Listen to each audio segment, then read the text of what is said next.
નમસ્કાર મિત્રો, જય હિન્દ. ધોરણ 6 વિષય ગણિત ચેપ્ટર નંબર 3 સંખ્યા સાથે રમતના ભાગ 3 માં આપ સર્વે મિત્રોનું ફરી સ્વાગત છે. મિત્રો, આગળના ભાગ 2 માં આપણે અવયવ અને અવયવી એમના વિશે ખૂબ સારી રીતે ઉદાહરણ સાથે સમજ મેળવેલી છે.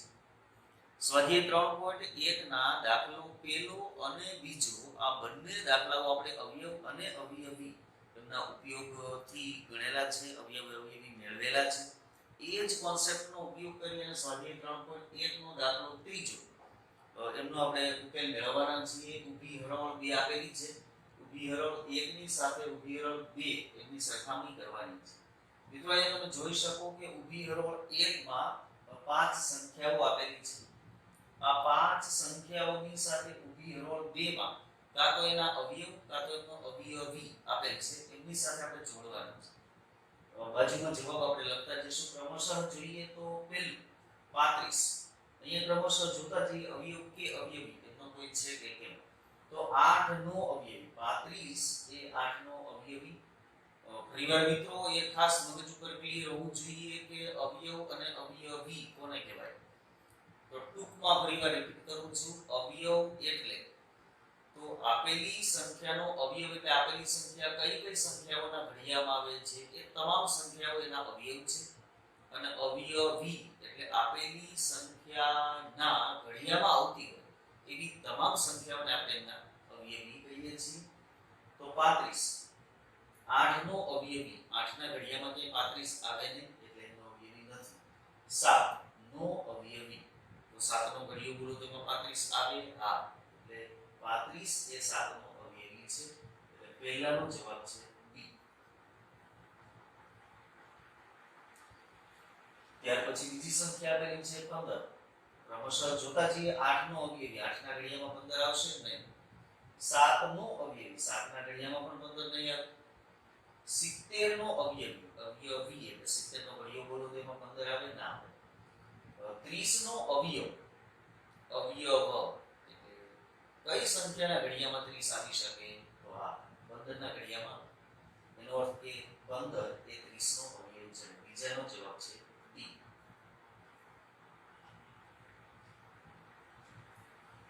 સો પેલા ક્રમથી જોતા જાઓ. 8 નો અવયવી 8 નો ઘડિયો બોલો તો એમાં 16 આવે.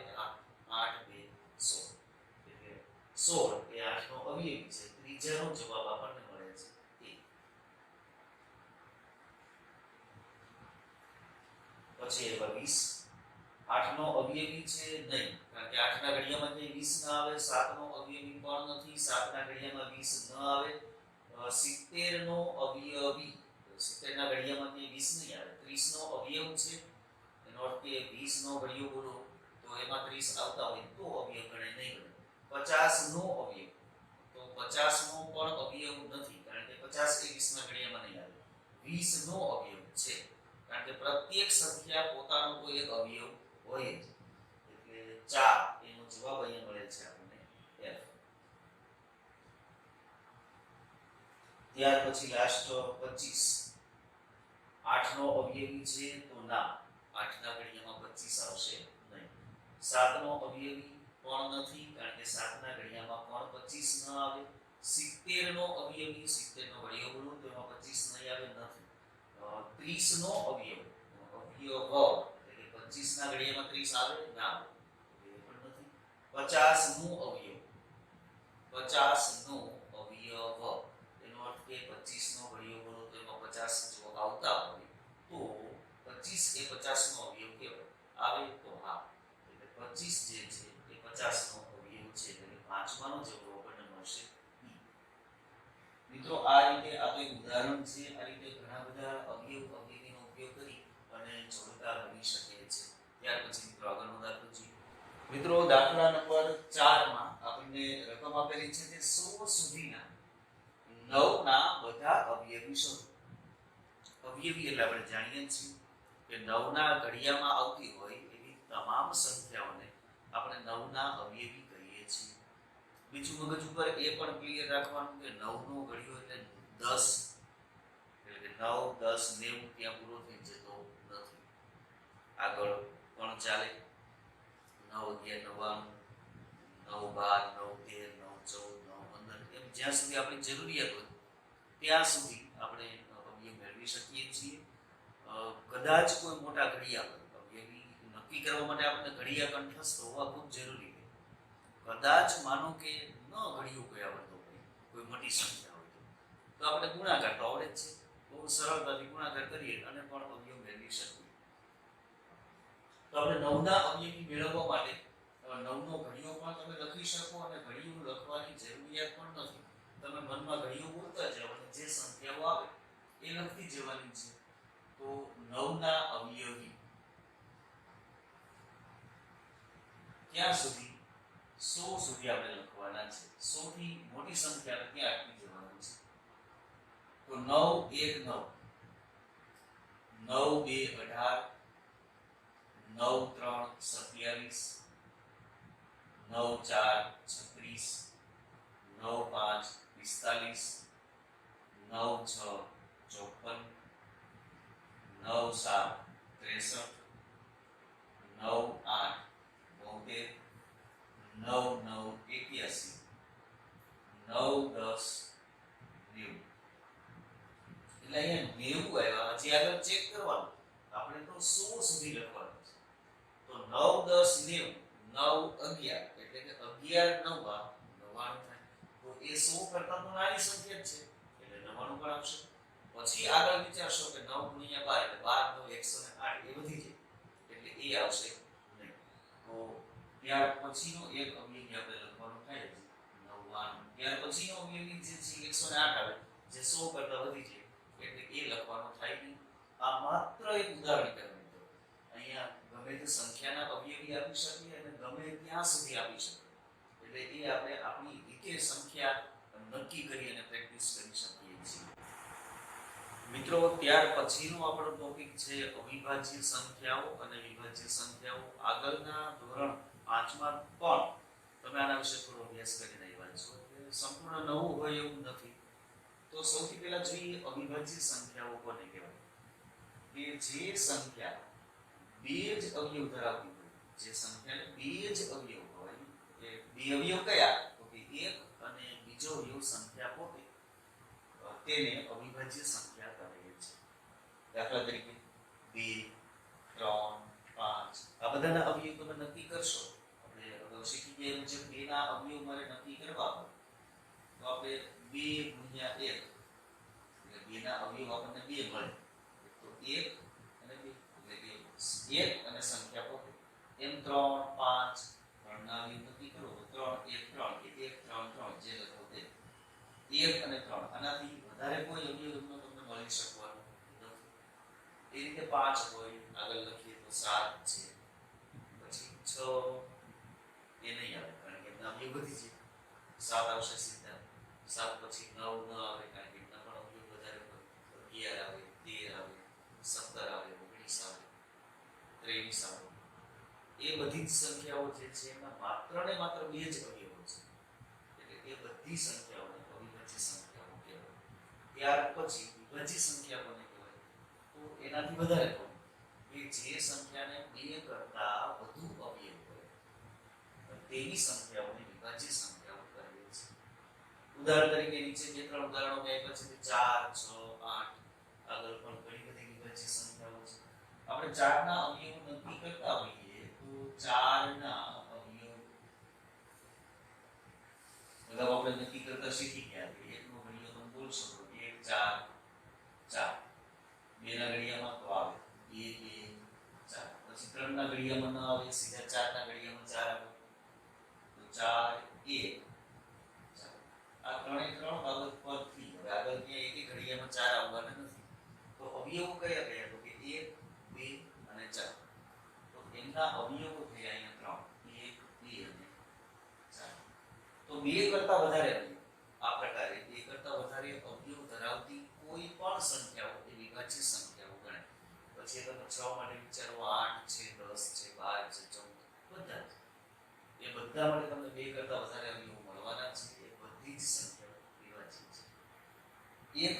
એક એવી સંખ્યા છે મિત્રો, એક એ નથી તો અવિભાજ્ય નથી તો વિભાજ્ય. કારણ કે બેમાંથી એક પણ સેટિસ્ફેક્શન નથી કરતી સંખ્યા.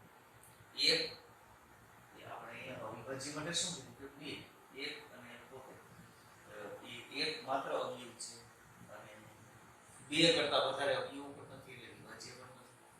એટલે અવિભાજ્ય કે વિભાજ્ય બેમાંથી એક પણ નથી એની એક સંખ્યા છે એક. આ પણ યાદ રાખવું ઘણી વાર ખાલી જગ્યાઓ જોડતાઓમાં પણ આવશે. ઉપરાંત સૌથી નાની અવિભાજ્ય સંખ્યાનો જો વિચાર કરો તો એ સૌથી નાની અવિભાજ્ય સંખ્યા આપણને મળવાની છે બે. આ પરિણામ પણ ખૂબ જ અગત્યનું છે. ત્યારબાદ મિત્રો થિયરી પછી સ્વાધ્યાય 3.2 એકના દાખલાઓ પૂરા કર્યા. 3.2 ના દાખલા ઉપર નજર કરીએ. સ્વાધ્યાય 3.2 દાખલો પહેલો. પહેલા દાખલામાં મિત્રો આપણને એવું કીધેલ છે કે કોઈ પણ બે પ્રશ્નો પૂછેલા છે. કોઈ પણ બે એકી સંખ્યાઓનો સરવાળો અને કોઈ પણ બે બેકી સંખ્યાઓનો સરવાળો શું થાય?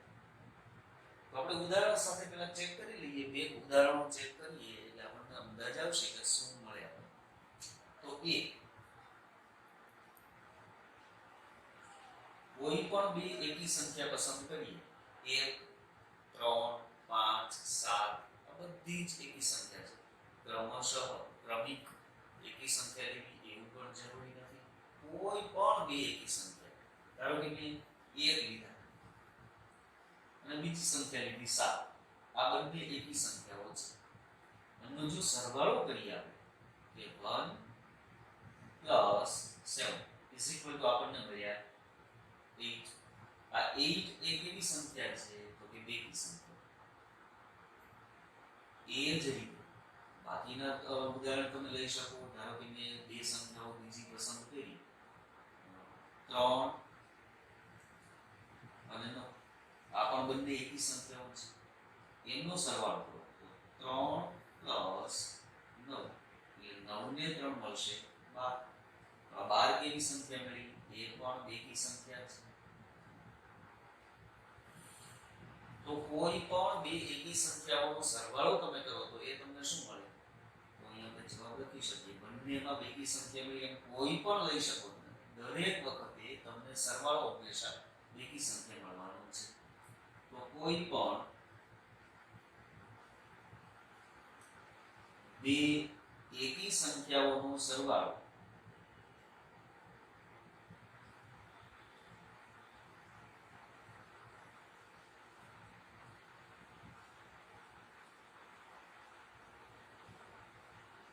બેકી સંખ્યા મળે.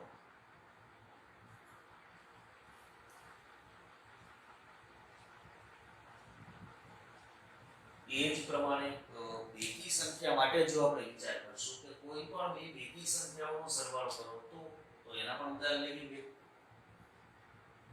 ધારો કે 2 અને 4. આ 2 અને 4 એ બંને બેકી સંખ્યાઓ છે. એનો જો સરવાળો કરીએ તો 2 + 4 2 ને 4 6. આ સિવાયનું કોઈ ઉદાહરણ લો. 1 2 6 મળ્યા. એ કેવી સંખ્યા છે? તો એ બેકી સંખ્યા છે. એ જ પ્રમાણે બીજી બે સંખ્યા પસંદ કરી શકો. ધારો કે 6 છે અને 18 છે. ગમે તે બે બેકી સંખ્યા. તો એમનો જો સરવાળો કરીએ તો 6 + 18. 6 અને 18 એનો સરવાળો કરો 24 મળવાનો છે. તો આ 24 મળ્યા. એ 24 પણ બેકી સંખ્યા છે. તો એનો અર્થ એમ થયો કે કોઈ પણ બે બેકી સંખ્યાઓનો જો તમે સરવાળો કરો તો એ સરવાળો તમને બેકી સંખ્યા જ મળવાનો છે. એટલે જવાબ આપણે લખી શકીએ કે કોઈ પણ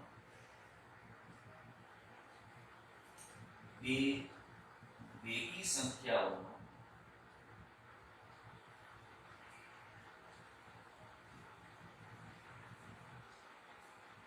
સરવાળો બેકી સંખ્યા મળે.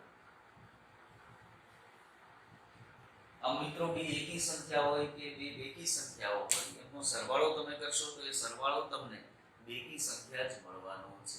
મિત્રો આ ભાગનું કામ અહીંયા સુધી રાખીએ છીએ. આગળના ભાગમાં 3.2 ના વધારે દાખલાઓ જોવાના છીએ.